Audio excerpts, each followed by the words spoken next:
Olá pessoal, tudo bem? Aqui é o professor Ivan. Na aula de hoje nós vamos trabalhar com derivadas laterais. Tá? Para vocês fazerem um link do que é derivadas laterais, nós vimos algumas aulas atrás lá, a parte de limites laterais. É bem parecido, tanto que a derivada, nós vimos a derivada pela definição, ela é um limite. Tá? E como que funcionava lá nos limites laterais? Nós tínhamos um limite pela direita, que nós tínhamos uma função, vínhamos pela direita. Aí nós tínhamos um outro limite pela esquerda, da mesma função, pela direita e esquerda de um ponto.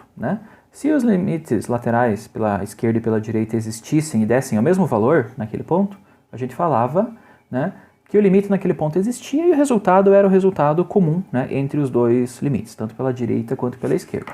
Aqui no caso das derivadas, é a mesma coisa. Nós vamos ter a derivada pela direita e a derivada pela esquerda. Se as duas derivadas existirem e derem o mesmo resultado, isso significa que a derivada num ponto ela vai existir também e o resultado dela será o resultado em comum dos dois limites, das duas derivadas laterais, tanto pela direita quanto pela esquerda. Tá? É basicamente isso daqui. Vamos ver então aqui na nossa definição, vamos dizer que uma função y igual a f de x, ela está definida em x1.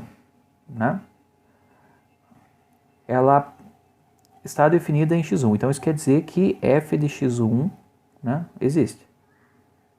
Tá? Então nós vamos dizer que a derivada pela direita, f' no ponto x1, pela direita, nós vamos representar por esse mais aqui embaixo, tá? Ela vai ser igual a quê? Nós sabemos que a derivada pela definição, ela é um limite de ΔX tendendo a zero, do f de x1 mais ΔX, menos f de x1, dividido por ΔX. Tá? Isso daqui é a derivada de uma função no ponto x1. Como eu estou fazendo pela direita, eu tenho que pegar a derivada do ΔX tendendo a zero pelo lado direito, então é zero mais. Estou à direita, do nosso caso do ΔX tendendo a zero. Tá? Existe a forma alternativa, onde nós fazemos aqui o limite do nosso x tendendo ao x1, no caso pelo lado direito do ponto x1, daí aqui é f de x menos f de x1 dividido por x menos x1. Nós sabemos que essas duas formas são equivalentes, nós podemos escrever tanto a forma em azul quanto a forma em preto. Já comentei com vocês que eu prefiro particularmente a forma em azul, mas as duas são válidas. Tá? E a derivada pela direita vai existir se esse limite aqui existir, ou qualquer um dos dois aqui, tá bom? Então essa daqui é a derivada pela direita. Tá? De uma forma parecida, nós temos a derivada pela esquerda,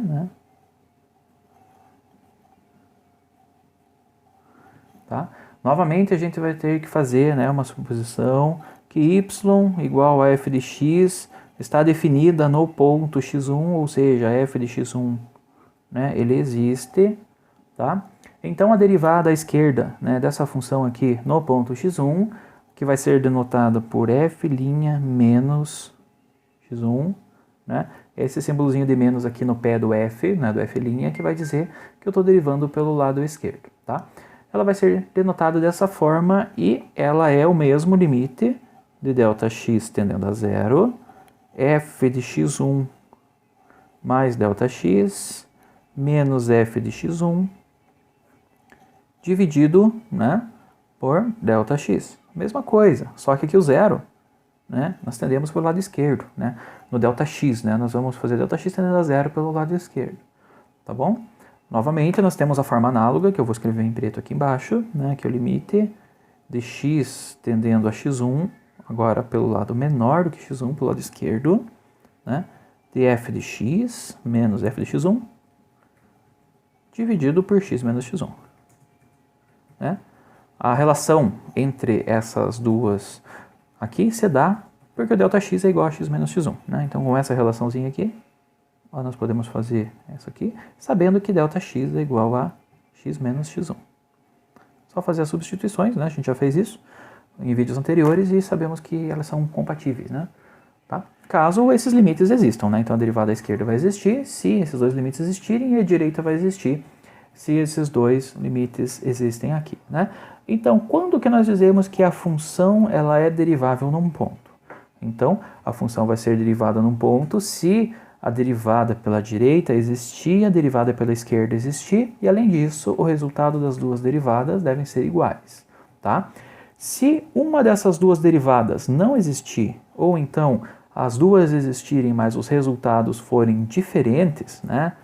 Então nós temos lá o caso f' mais x1 é diferente de f' menos x1, ou então essa daqui não existe, ou essa não existe, ou as duas não existem também, né? A gente vai dizer que nesse ponto x1, né, nós temos um ponto anguloso. É um ponto anguloso da função f de x, né? Então, caso isso ocorra e as derivadas sejam diferentes ou uma delas não existir, nós vamos dizer que x1 é um ponto anguloso. Como assim um ponto anguloso? Né? É um ponto em que a função ela não é, como é que eu posso dizer? Ela não é suave, né? Vamos falar dessa forma, né? Como assim suave? Vou fazer um esboço aqui de dois gráficos, um com um comportamento suave e um outro com comportamento anguloso, né? Para vocês entenderem o que eu me refiro ali, né, naquele ponto. Então nós temos aqui, né, um xy normalzinho. Eu vou fazer aqui em roxo uma função que ela é suave, tá? É isso daqui. Tá? A função é suave, se nós pegarmos qualquer ponto desta função, né, nós vemos que as derivadas elas convergem para uma mesma inclinação, né? Nós pegamos as retas tangentes, à medida que eu me aproximo pela direita, né, nós vemos que a função, a tangente vai fazendo assim até chegar no ponto que ela fica mais ou menos aqui, né? Aí se eu vier por baixo, a tangente está aqui e ela vai mais ou menos dessa forma, né? Agora em vermelho eu vou fazer uma função que ela tem um ponto anguloso. A função está bem tranquila. Aí minha caneta falhou. Espera aí, pessoal. Agora funcionou, vamos ver aqui. Ela estava bem tranquila e de repente ela faz isso daqui, né? Olha, nesse ponto aqui embaixo, né, nós notamos que tem um ponto anguloso, né? Por quê?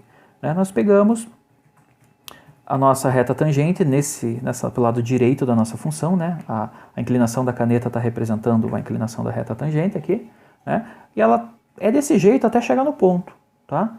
E de repente ela, quando eu passo para o lado esquerdo do meu ponto, ela abruptamente vira para cá, né? Tem uma transição que não é suave, né? A inclinação ela não varia suavemente, né? Quando eu passo do lado direito para o lado esquerdo do ponto. Aqui não, aqui ela tem uma mudança abrupta, né? Então esse ponto aqui, nós podemos dizer chamado de x1, né? Seria o nosso ponto anguloso da função vermelha. Tá certo, pessoal? Então, é isso daqui que são as derivadas laterais, né? Espero que vocês tenham entendido. E no próximo vídeo nós vamos trazer um exemplo, né, de aplicação dessas derivadas aqui, né? Até o nosso próximo vídeo.